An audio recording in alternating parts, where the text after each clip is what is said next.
He moves through the city like smoke, present but impossible to hold.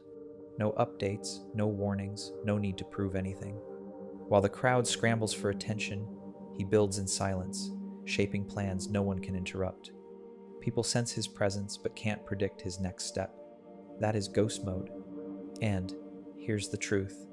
You could be that man. Right now, every like you chase and every opinion you react to keeps you visible, predictable, easy to read.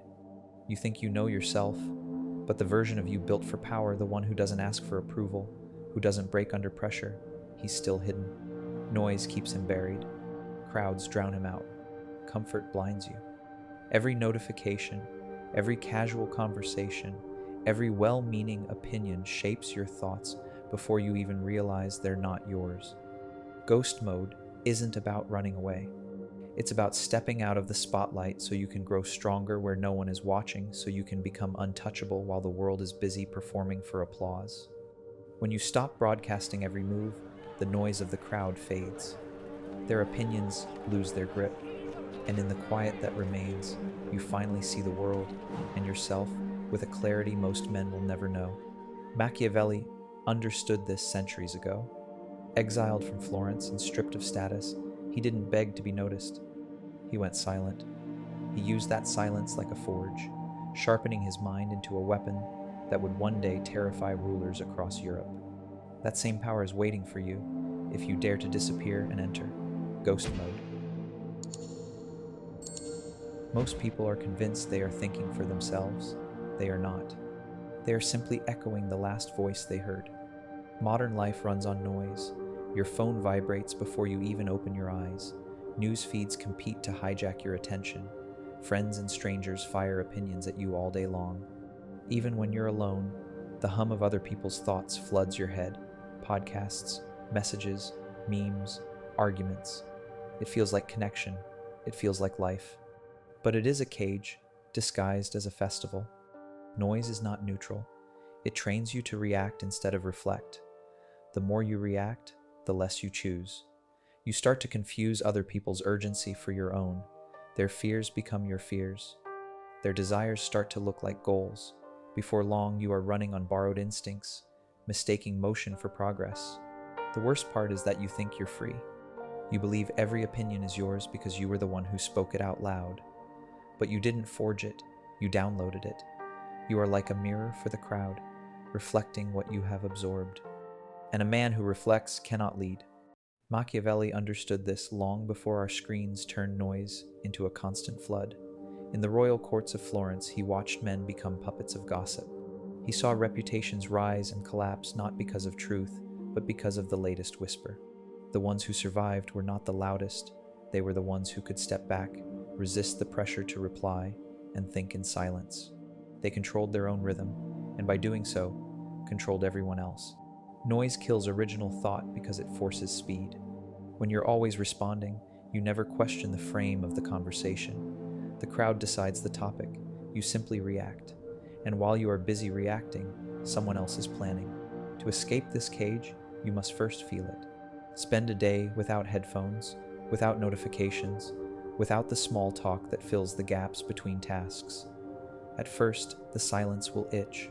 You'll discover how addicted you are to interruption. That discomfort is proof of the trap. Stay with it. The longer you endure it, the more you will sense how much of your life has been dictated by the need to fill empty air. Noise is how society keeps you tame. It drowns out the questions that would threaten the status quo. Who benefits from my habits? Who profits from my distractions? Who would lose if I stopped playing this game? The crowd wants you busy, because a busy mind does not rebel. This is why solitude begins with subtraction. You are not retreating because you hate people. You are retreating to reclaim your own voice. The moment you step outside the constant conversation, you begin to notice which thoughts are truly yours and which were planted by the endless chatter of the herd. Only then can you start to design your life deliberately. Only then can you make moves that are not predictable, not reactive, not controlled by someone else's urgency. Noise is a cage. Silence is the key. The man who masters it does not merely escape. He begins, for the first time, to rule himself.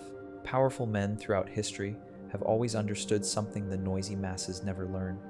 True strength is born in quiet. The world remembers their deeds, but the secret that forged those deeds was almost always the same periods of deliberate solitude. Look back to the courts of Renaissance Florence, where Niccolo Machiavelli wandered after exile. He had once been a political insider, a man of letters and negotiations, but betrayal stripped him of every advantage. The comfortable path would have been to plead, to chase allies, to explain. Instead, he withdrew to his small country estate and went silent. No speeches, no self-defense, only long evenings alone with the classics of Rome and Greece. Out of that silence came The Prince, a manual for power so cold and precise that it has unsettled rulers for 5 centuries. Machiavelli did not find clarity in debate, he found it in exile. The pattern repeats across time. Julius Caesar, before he reshaped Rome, spent years away from the Senate's intrigues. He traveled, observed, and absorbed the art of war. By the time he returned, he understood the weaknesses of both his rivals and the Republic itself. His greatest strategy was not the crossing of the Rubicon, but the quiet years when he learned what no one else was patient enough to see. Consider also George Washington. After the Revolutionary War, when victory made him the most celebrated man in America, he did not cling to applause. He stepped down and retired to Mount Vernon. That silence, that refusal to cling, shaped the young republic more than any speech. By walking away, he proved that power could be restrained, and his legend grew larger than any crown. Napoleon, too, mastered the pause. His marshals argued and plotted. He listened. He let their noise burn itself out. When he finally spoke, his decision cut through the room like a blade. It wasn't just brilliance in tactics, it was the cultivated weight of a man who knew that the final voice, delivered after silence, carries the force of law. Even beyond politics, the pattern holds. Talleyrand, the diplomat who survived revolutions, empires, and restorations, built his reputation not on fiery speeches but on a mouth that revealed almost nothing. He could sit through a storm of accusations with a faint smile, giving his enemies nothing to strike.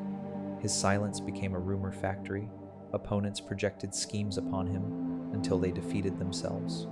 Modern life tries to convince you that constant visibility is power. Post more, speak louder, trend daily. Yet the men who have shaped the destiny of nations, markets, and movements knew better. Visibility without gravity is just noise. Gravity is earned in the unseen hours, those long, unglamorous stretches where a mind sharpens away from the crowd. This is why the quiet ones are remembered long after the loud have faded. Their silence becomes a legend. People wonder what they were thinking, how they planned, what they foresaw. In that wondering, their presence grows. The crowd cannot resist a mystery it cannot solve. To understand this is to see why solitude is not retreat, but preparation. History's silent architects, Machiavelli, Caesar, Washington, Napoleon, Talleyrand, prove that the man who withdraws to think is not hiding from power. He is building it. The world mistakes quiet for absence. In reality, it is incubation. And when such a man finally moves, the move lands with the inevitability of fate. The lesson is clear. Before power can be displayed, it must be forged in silence. Those who rush to be seen are forgotten as quickly as they speak. Those who master the art of disappearing return as forces that cannot be ignored. Step away from the crowd long enough, and you begin to feel it, the quiet pressure of your own thoughts. At first, it feels unbearable. Without the constant chatter of friends, feeds, and notifications, time slows. The mind begins to race.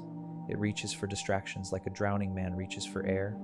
But if you resist, if you sit in that discomfort instead of running from it, something rare starts to happen. Solitude strips you bare. The masks you wear for others begin to crack. The roles you play, friend, colleague, son, the agreeable one, the funny one, lose their weight when no one is there to applaud. What's left is the unpolished truth. Your fears, your ambitions, your laziness, your hidden strengths. Most men never face this truth because they never stand alone long enough to meet it. They live in the fog of company, where borrowed opinions and constant validation blur the edges of who they really are. But in solitude, the fog lifts. The silence acts like a mirror. Every excuse you've been rehearsing, echoes back at you until it collapses under its own weakness. You see how often you've been guided by the expectations of others rather than your own deliberate will. The truth is often brutal. It can feel like a personal reckoning, yet this reckoning is the birthplace of power. Niccolo Machiavelli knew this. When Florence turned its back on him and exiled him to the countryside, he didn't spend his nights chasing company to dull the pain. He spent them alone with his books, his thoughts, and his observations of human nature. That isolation forged the insights of the Prince insights still sharp 500 years later. His solitude was not a wound. It was the crucible where strategy was born. When you embrace solitude, you stop needing to be right in the eyes of the crowd. You no longer chase approval because you no longer depend on it. Without the distraction of constant affirmation, you begin to think with precision. You see patterns you once missed, how people telegraph their weaknesses, how emotions distort judgment, how fear drives even the powerful to act predictably. This clarity is not gentle. It does not flatter. It demands that you confront the parts of yourself that you've hidden behind the noise. You will see where you have been lazy. You will see where you have lied to yourself, and you will be forced to decide whether to stay as you are or to cut away everything that slows you down. Most men turn back at this point. They rush back to the comfort of company, eager to bury the revelation. But those who stay discover something that changes them forever: self-reliance. When you can stand alone without losing your mind, you become a man who cannot be easily moved. Your confidence is no longer borrowed from the praise of others. It is built from the undeniable fact that you can survive, think, and act on your own. Dependency is a form of slavery. Solitude breaks the chains. From that moment forward, your decisions stop being reactive. You weigh consequences, not opinions. You move when it serves your plan, not when someone else's urgency pushes you.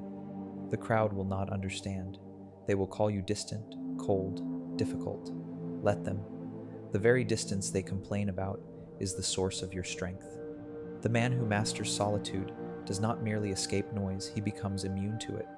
He no longer plays the game of constant validation. And because he no longer needs anything from anyone, he can negotiate with anyone from a position of quiet, unshakable power. To separate yourself from the crowd is not simply a matter of shutting a door, it is a psychological revolution. From childhood you were trained to belong. Teachers praised the first hand raised. Parents rewarded the quickest answer. Society celebrates those who can fill every silence with clever words and constant presence. This conditioning is powerful. It tells you that approval is safety and that to be alone is to be in danger. That belief is the first chain solitude breaks. When you deliberately step away from the noise, your brain panics. At first, it whispers, "What if they forget you? What if you lose your place? What if you're left behind?" This is the reflex of dependence, not truth. The fear of being alone is not a sign of weakness in you. It is a sign that you are finally stepping outside the programming designed to keep you predictable. Modern psychology calls this social homeostasis, the mind's need to maintain a steady flow of feedback from others to feel real. When you cut that flow, the system wobbles. You will feel restless, even anxious, because you are withdrawing from a lifelong addiction. But every craving you resist weakens the chain. Every evening spent in quiet strengthens the muscle that most men never develop the ability to validate yourself. Machiavelli understood the power of this withdrawal.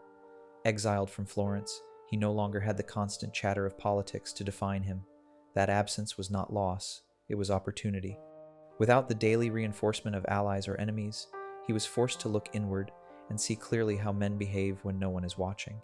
He discovered truths that polite society prefers to hide, that loyalty is conditional, that fear is more reliable than love, that people crave control even as they deny it. He could see these patterns because he no longer needed the comfort of belonging. Consider how this applies to you. When you stop checking for messages, stop chasing invitations, stop measuring yourself against the endless updates of others, you will meet the same resistance. At first, the silence will itch. You will reach for your phone, for distraction, for anything to fill the gap. But if you hold the line, something extraordinary happens. The noise in your head, the internal chatter borrowed from everyone else, begins to fade. In its place rises a quieter, stronger voice, your own. That voice is not always kind. It will confront you with flaws you have hidden behind the applause of friends and the comfort of constant company. It will expose habits you excuse when others are around to reassure you. But if you listen, it will also reveal strengths you never recognized. The ability to endure, to focus, to build without approval.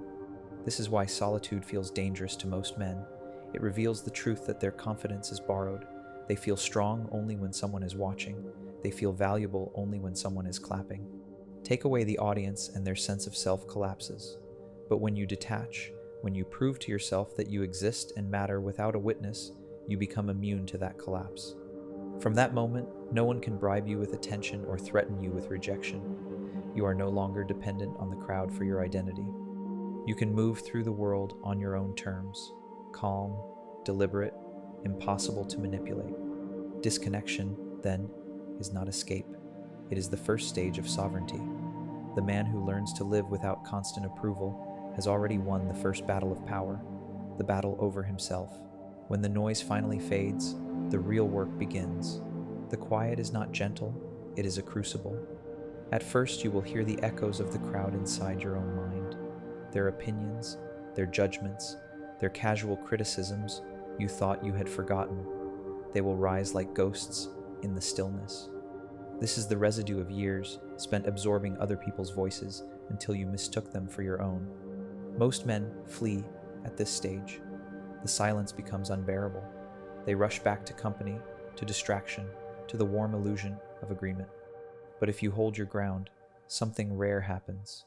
The ghosts grow faint, the borrowed voices lose their grip, and what remains is not emptiness, but a single, undeniable presence, your own. This is clarity, not the shallow clarity of a motivational slogan, but the ruthless kind that Machiavelli found in exile. He no longer needed to impress Florence or defend himself in the public square. He could simply observe. Freed from the endless noise of politics and reputation, he saw human nature without the mask.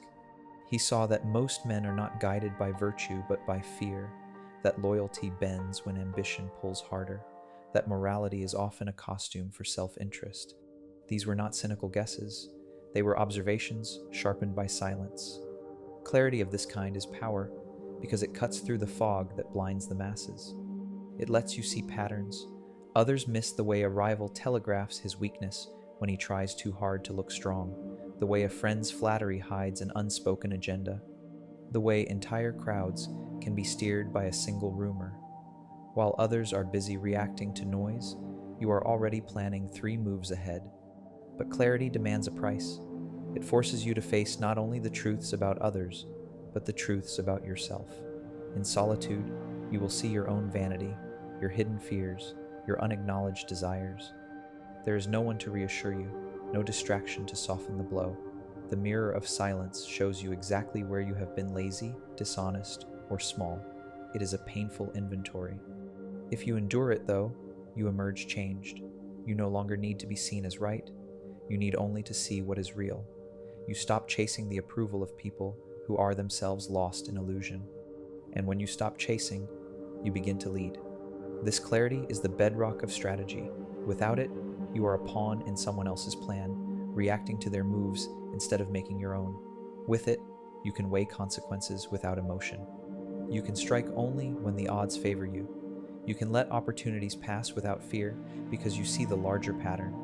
Look closely at the great operators of history, generals who outmaneuvered entire armies, statesmen who reshaped nations, financiers who built empires. Their decisions were rarely impulsive. They were the product of long hours in private rooms, of silence deep enough to let patterns emerge.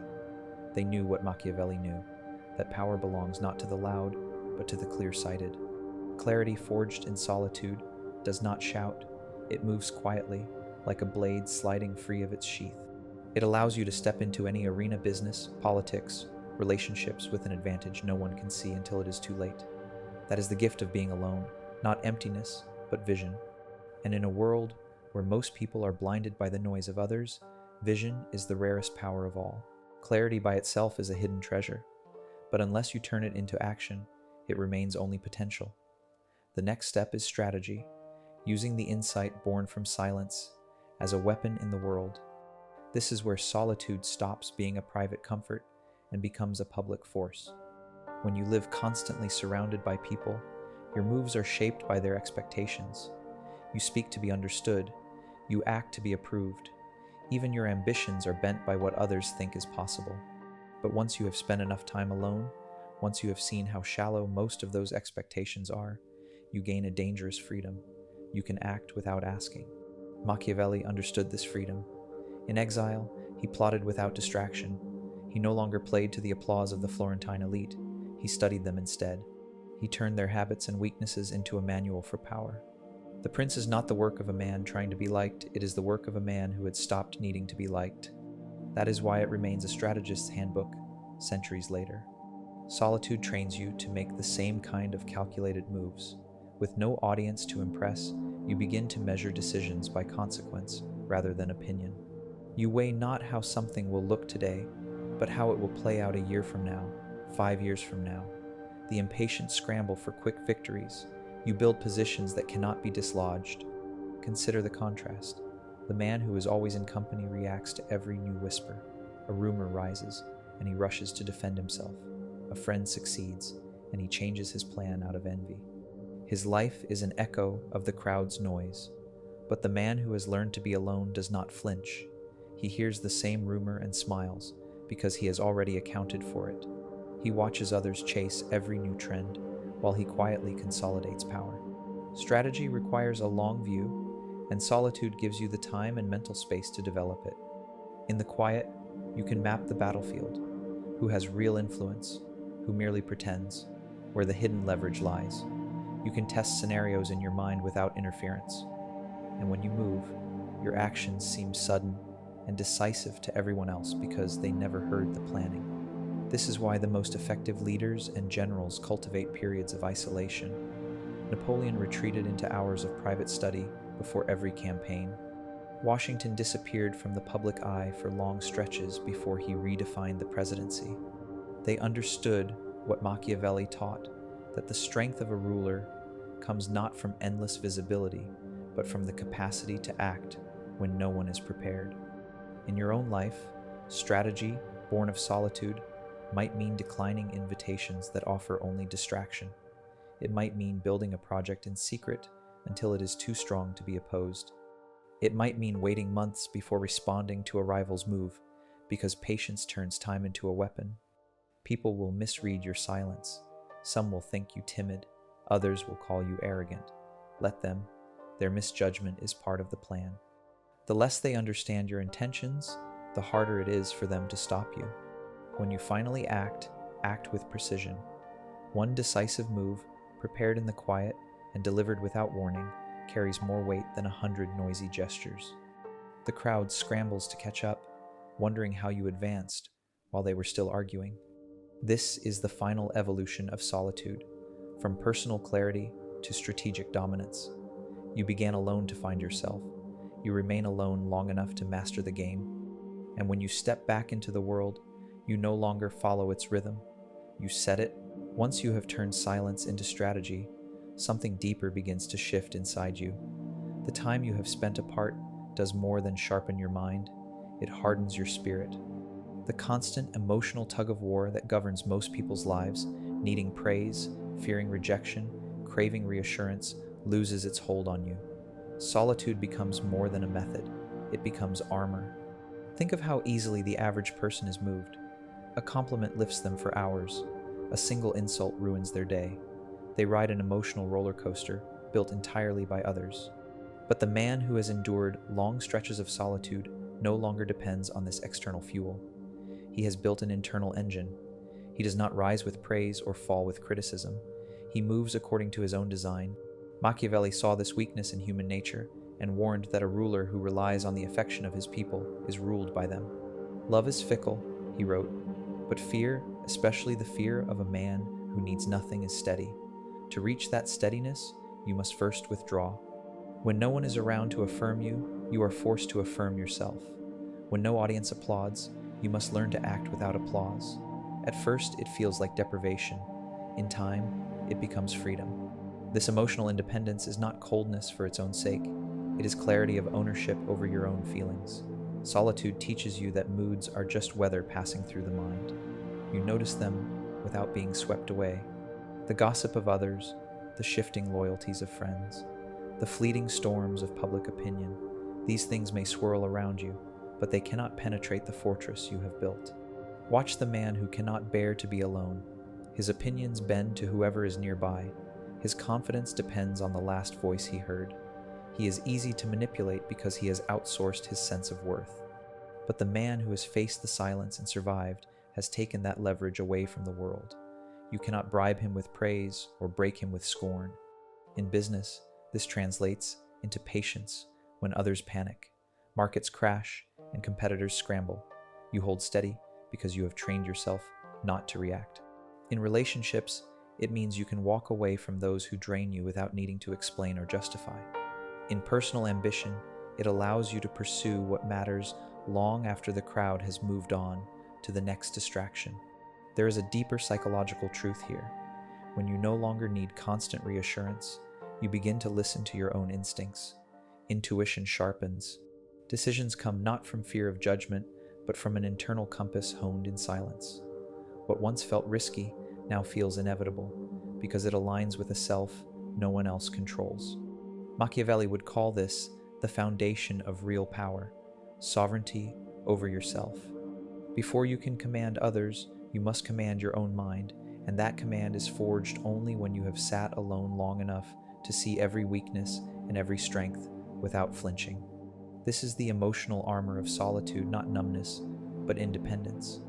You will still feel joy, anger, love, and ambition, but none of it will own you. You will carry your emotions like a sword you can draw or sheath at will.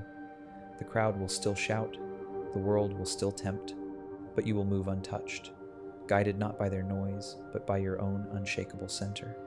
This is why the man who has mastered solitude seems distant to those who once knew him. They say he has changed. They are right. He has built something they cannot see, an inner fortress. And from behind those walls, he no longer reacts. He chooses. He does not seek approval. He decides outcomes. That is the power only solitude can give. Emotional armor is only the beginning. Solitude also gives you something even rarer, structural independence. It is the difference between merely being calm and being untouchable.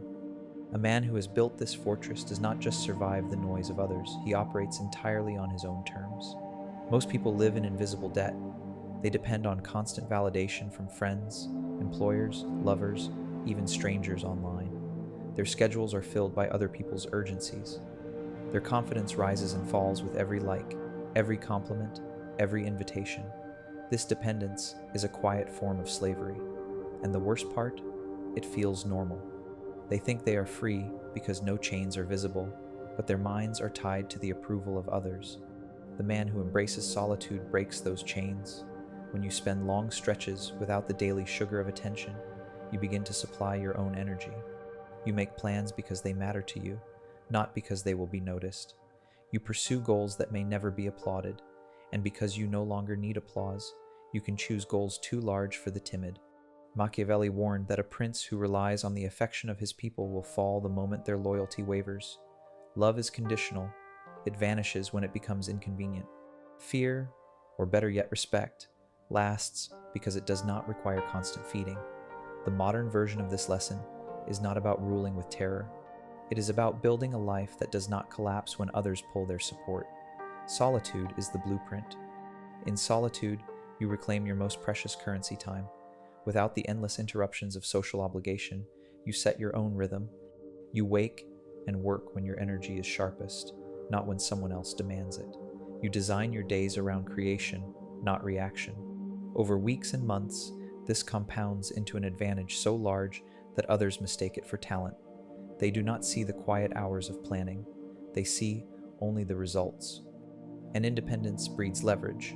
A man who is not desperate for attention cannot be manipulated with flattery. A man who does not need constant company cannot be blackmailed with loneliness. He negotiates from strength because nothing essential can be taken from him. When you cannot be cornered, you become the one who sets the terms. Consider how great leaders have used distance to create authority. Washington's choice to step away from power rather than cling to it gave him a legend that no election could. Napoleon's long retreats into private study before a campaign left his enemies guessing where the next strike would fall. Their solitude was not withdrawal, it was construction. They were building the inner and outer walls of a fortress that no public opinion could breach. This is the lesson for you. Independence is not built in the spotlight. It is built in the hours when no one is watching. Every evening you spend in quiet work instead of shallow distraction is another stone in the wall. Every decision you make without seeking permission is another iron gate. Over time, you stop asking whether people will like what you do. You start asking whether it moves you closer to the life only you can design. From the outside, this fortress will look like mystery. People will wonder why you are unbothered by gossip, why you move on your own schedule, why you seem immune to their attempts at pressure. They will call you distant, aloof, even cold. But these are the complaints of those who cannot reach you. Your solitude has become a structure, one that protects your mind, your time, and your power. This is the true purpose of being alone, not to escape the world, but to master it. The fortress of independence is built quietly, brick by brick, until the day comes when others finally notice and realize too late that nothing they say or do can touch you. When you have built the fortress of independence, distance ceases to be a byproduct of solitude and becomes a conscious weapon. What began as a period of withdrawal to find clarity now evolves into a strategic tool for influence. You no longer retreat because you need protection. You create space because space itself bends the world around you. People are drawn to what they cannot fully access. Scarcity creates value. The moment you are not always available, your presence becomes a kind of currency. Invitations multiply. Opinions about you grow louder and more speculative. Some admire, others resent. All are forced to reckon with your absence. This is not vanity, it is leverage. The crowd is conditioned to chase what is rare, and your deliberate distance makes you rare. History proves it. Napoleon disappeared from public view before decisive campaigns, feeding rumors that unsettled his enemies more than open declarations could. Talleyrand, the master diplomat, was famous for vanishing from negotiations for days, letting rivals argue themselves into exhaustion while his silence reshaped the deal. Their distance was never accidental. It was the pause that unsettled everyone else. Distance also resets the balance of power in relationships. When you are always present, people take you for granted. They feel entitled to your time and attention. Step back, and suddenly they measure their words. They remember the weight of your absence. Your value rises not because you changed, but because you forced them to feel what life is like without you. This strategy only works when it is rooted in real independence. If you withdraw out of fear, the world senses weakness. But if you step back from a position of strength because you choose to, because you have built an inner fortress, your silence becomes unmistakably authoritative. Distance gives you two priceless advantages. First, it creates anticipation. The less you speak, the more every word is treated like a verdict. The less you appear, the more your reappearance feels like an event. Second, it frees you to act without interference. Away from the noise, you can plot without distraction, move without warning, and strike when the timing favors you, not when others demand it. Machiavelli understood this perfectly. He warned that a prince must never become too familiar with his subjects, for familiarity breeds contempt. Authority requires a measure of mystery, and mystery requires distance. Your absence forces others to imagine what you are thinking, to fill the silence with their own fears and hopes. Most of what they imagine will magnify you. To practice strategic distance, begin small. Say no to invitations that drain your focus. Decline the impulse to explain every decision. Let messages wait before you answer. The world will press harder at first. People will demand access. Hold the line. Over time, the very people who once expected your constant presence will start to respect the boundaries they once resisted. The man who controls distance controls narrative. He decides when and how to re-enter the room, when to release a word, when to allow the crowd to feel his presence again. By the time he returns, anticipation has done half the work. His arrival is not just noticed, it is felt. and that feeling is power. This is the ultimate evolution of solitude, using absence not as escape, but as influence. You no longer disappear to protect yourself. You disappear to make the world lean closer. Your silence becomes gravity. Your distance becomes command. When you finally step back into the world, you are not the same person who walked away. The months or years of chosen solitude have burned away the parts of you that were fragile, your hunger for approval, your need to be understood, your reflex to explain. You return colder, but not bitter, quieter, but not timid. You have become a man who moves on his own terms, and the world feels it before you speak a word. The change is subtle, but undeniable. Where once you rushed to answer, you now let silence do the heavy lifting. Where once you sought to please, you now act without seeking consent. People sense it, even if they cannot name it. A new weight in your presence, a gravity that bends conversation and attention toward you. They wonder what you are thinking, but you no longer give them clues. Your restraint has become a kind of authority. Those who knew you before may say you have grown distant. In truth, you have simply outgrown the need to be close. You are not cold for cruelty's sake, you are precise. You now choose your connections instead of clinging to them. You give time only to those who add value, not to those who demand it. Relationships shift from being cages to being deliberate alliances. This transformation is exactly what Machiavelli admired in the princes who survived the brutal politics of his age. They were not loud men, nor were they reckless. They were patient. They knew that power belongs to those who cannot be moved by flattery or fear. In solitude, they forged a mind that no gossip could sway and no crowd could command. The same principle now lives in you. Because you learn to be alone, you are no longer owned by other people's expectations. Their praise no longer intoxicates you. Their rejection no longer wounds you. Your value is self-generated. Your pace is self-set. The world cannot rush a man who moves by his own clock. And this independence is not just personal, it is strategic. Freed from emotional dependence, you make decisions with clarity. You see patterns others miss because they are distracted by noise. You play the long game while others chase the thrill of immediate approval. You are no longer reactive. You are surgical. This is why your silence now feels dangerous to others.